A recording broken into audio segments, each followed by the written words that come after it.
if they can't remember their very first yoga Well, the one that you class? remember. Like, what was your first experience that you were like, okay? That was in high school when it was a self-taught yoga class because I was in the grocery store with my mother, and probably like the AMP in Haverhill up by Lafayette Square, the one up from there. And they used to sell these little books about different things, birds, baking, and yoga. I saw one about yoga, and it had a lady on the cover I don't remember her pose, but I took the book down and I just like looked through it. It probably had no more than 10 or 12 poses or pages. Very little, just, language, written word, mostly pictures, but it really caught my interest. And I immediately purchased it as I was self-employed at that time. My mother had me working from the 5th grade on. I started making 50 cents an hour babysitting, but I know I digress. But I could buy the book. I bought it, I took it home, and I just read it from cover to cover, and I just began in my room doing these poses. I might have been a freshman in high school. I might have been younger. I was pretty young though, and then I got my 2 sisters with whom I shared my room.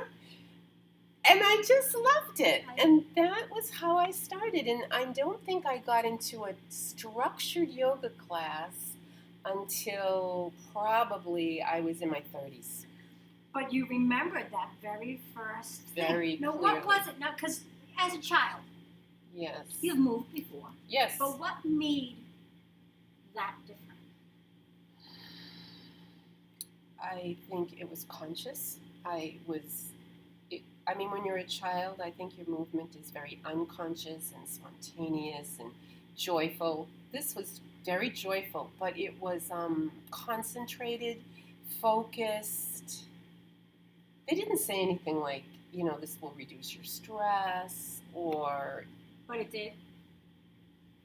It made me feel good. So whatever stress I may have had at that young age, I was a pretty happy teenager. So I wasn't dealing with any horrific issues at that phase of my life. It came a little later when I really appreciated yoga. But I just liked the movement. I've always loved movement. I found it dancery, like dancey a little. Yeah. Although I don't think I had any music in the beginning because I probably didn't know anyone used music. Yeah. But I launched my practice out of a grocery store. Oh my gosh. I know. That's so cool. And you know what I'm finding is really funny is it took you a moment, but you remembered. Yeah.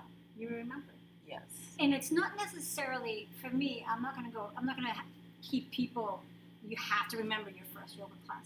But your very first yoga experience. Yes. People remember it. Yes. And for that reason, yeah, I'm going on this mission so that I'm going to show people, because if everyone understands it, they can get to that one first experience.